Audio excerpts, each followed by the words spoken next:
Rosemary is the director of the DC Department of Small and Local Business Development. And, but, just remember, dine all night. That's what's important. Rosemary, welcome to Let's Talk. Thank you for having me. So, a lot of people know Art All Night is a great, event. It's in all 8 wards. It's probably one of the safest nights in DC because everybody's out on the street having a good time. But talk about Dine All Night. How did this become a part of the activity? Yeah. So Dine All Night was initiated last year in 2023. And it was a way in which, Mayor Bowser wanted us and gave us the charge to really focus on increasing the support to our restaurants in the district. As we all know, there was some struggles during COVID, and our restaurants were, some were able to come out of it, some were not. But for those that were able to come out of that with the support through the district and other federal government support, we wanted to find a way to raise those stakes, right? And supporting and creating the creation of Dine All Night was the way to do that. Because when you're thinking of, the culinary field, that is artistry as well. And so we wanted to support, our chefs and our local restaurants and our mixologists as part of Art All Night. So is it a one-night event? Dine All Night is not. I saw that. I'm sorry. What am I thinking? I gave the dates. Yeah, we kicked it off yesterday on the 19th. Right. And it goes through the 29th. And it's our lead in to Art All Night, which will be September 27th and 28th. So yeah, it's a multi-day event. So from the news reports I've heard so far, the Asian Art All Night, Dine All Night was a big success. I understand. That was last night. Is that correct? Yeah, we kicked it off with the Asian night in the Asian night market, which was at Chinatown and Lotus Plaza. And it was a fabulous event, from the kickoff to going back at 3 p.m. and eating and tasting a lot of food and music and artistry. I mean, it was what I really enjoy about it most is that there's something for everyone. So you saw every type of, man, woman, child, family, girlfriends, friends hanging out. Like it was just wonderful. So what's next? I mean, because that there you have an Asian theme. So are there themes for these nights or what? No, what we did was we partnered with the Mayor's Office of Asian Pacific Islanders Affairs to launch an Asian night market. And so what we did is just paired that with Dine All Night for the kickoff. But there are plenty of restaurants. If folks go to DCArtAllNight.org, there's a list of restaurants across all 8 wards that they can go and participate and try food from any genre that they haven't tried or would like to try. How were you able to recruit the restaurants to participate? Well, restaurants participated last year, and many of them, it was a great opportunity for them and for folks to learn about their restaurant, really. So we reached out this year, and based on the success of last year, many of the restaurants asked about it and wanted to sign up for Dine All Night. And so that's how we, it's kind of when things happen and it goes well and it's successful, it, just gets bigger and bigger. And so we have been fortunate to do that, for that to happen. But it's also with the partnership of our main streets that are promoting restaurants within their commercial corridors. Some might say there's some areas of the city that have a deficit of restaurants. But, I know that this probably, or maybe I should ask you that question. How does this help to promote more restaurants to come to certain communities, or, it's tough. So what does this do to build sort of the restaurant businesses in the city? Well, I think in a couple of ways, right? It for those restaurants that are existing, it's a way to attract more folks to come visit that restaurant. So it's promotion of that restaurant that they may not get on a regular basis. They're focused on, getting good food out to residents. And so now it's a way for, district residents and even people that are just visiting the district to learn about that restaurant and say, hey, I haven't tried that, but I want to try it.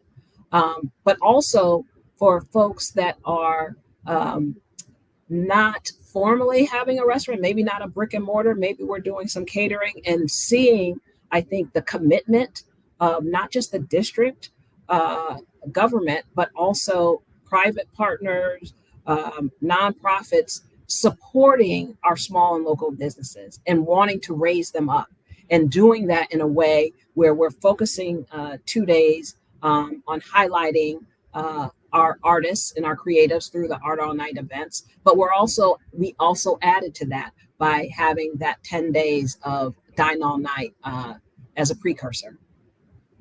And all night, does that mean all night? Well, it's what your definition of all night is. So yes, many of our events go to 2, 3 in the morning. Now, in my age group, which I'm not going to say what that is, that is certainly all night. Yes. Now, my goddaughter who's at Howard, it may not be all night. So it may just be getting started, but there's something for everyone. Yeah, I think a lot of us kind of remember those days back in the day. There are a couple of places that you could get breakfast all night, right? Mm-hmm. After the, all right, I'm telling myself, so I won't go there. But but yeah, that's pretty cool. And are they coming up with special menus that sort of highlight their participation in this? Absolutely. We have restaurants that will either have a actual special menu. They may have a special menu item. They may have a mocktail or cocktail. They may have a special dessert item.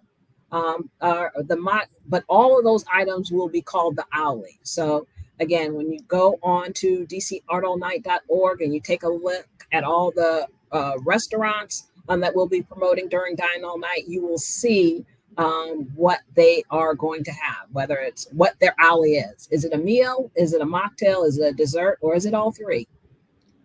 And when you say Owly, you're saying We call it the Owly, the night Owly. Owly. Okay. All right. Wonderful. And so before we go, I want to know a little bit more about your office because I know you support small businesses. It's the go-to for the district. But tell us about your office. Yeah. So our the DC office Department of Small and Local Businesses. Mm-hmm. Absolutely. And as we refer to it as DSLBD. Right. And our office is focused on the development and retention of small and local businesses. So we work with businesses at any stage that they are in, whether it's conception, whether they've just getting started, or whether they've been around for a long time and need assistance. And we provide a lot of training and technical assistance. We provide grant programs, whether for our retail businesses in the commercial corridor, it's our robust retail grant program, whether it's our Aspire program, which is getting ready to finish out through a pitch program, or a dream grant program, which is also, we have a dream Battle of the Wards pitch program that is going to happen this Saturday at MLK Library. We want to focus on ensuring that anyone that is interested in starting their own business, or anyone that is interested in an idea and helping someone develop that idea, we want them to know that we are the place to come to, and we're going to support you in that the whole way through. We talk about the loss of restaurants and businesses in the DMV during and post COVID, but I'm about to make a statement, but I want to make sure that you verify the statement that we had the creation of a lot of small, independent, creative type of businesses. It seems like a lot of folks that were locked up in their houses or their apartment buildings or what have you created something that said, this is going to be a business for me. Have you seen that in the district? Absolutely. Whether, it's been folks that, yeah, during COVID, it was something that was a hobby or something that they did just to kind of, relax and de-stress, and realized it could become a business.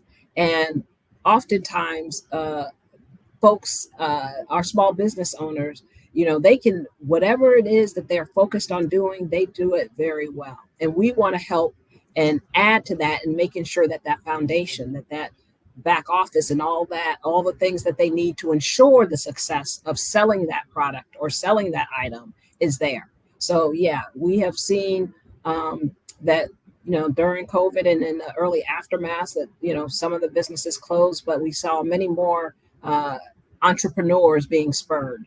Right now we have, over 2,300 restaurants. Many of those are small business owner, family owned restaurants. So I think, DC is, and this is all thanks to Mayor Bowser, has created an environment that supports their small businesses and entrepreneurs like no other. So, Rosemary Suggs Evans, I want to thank you for being with us today. That's some great news to see that these small businesses are have been incubated, they're growing, and we want to make sure that they're thriving, not just surviving, but thriving. And I'm glad that you all are there to do that. But yeah, this Dine All Night sounds like a lot of fun, and we hope that folks will just run out and prove that we got some great restaurants in DC, despite what other folks have to say. Absolutely. So we are looking forward to seeing not only our district residents, people visiting in town. Come on to Dine All Night. Come on out to Art All Night, September 27th and 28th. It's going to be unlike anything you've ever seen anywhere else. I guarantee that. All right, that's a promise, and I know you'll keep it. I will. All right, thanks a lot for being with us. Thank you so much for having me. All righty.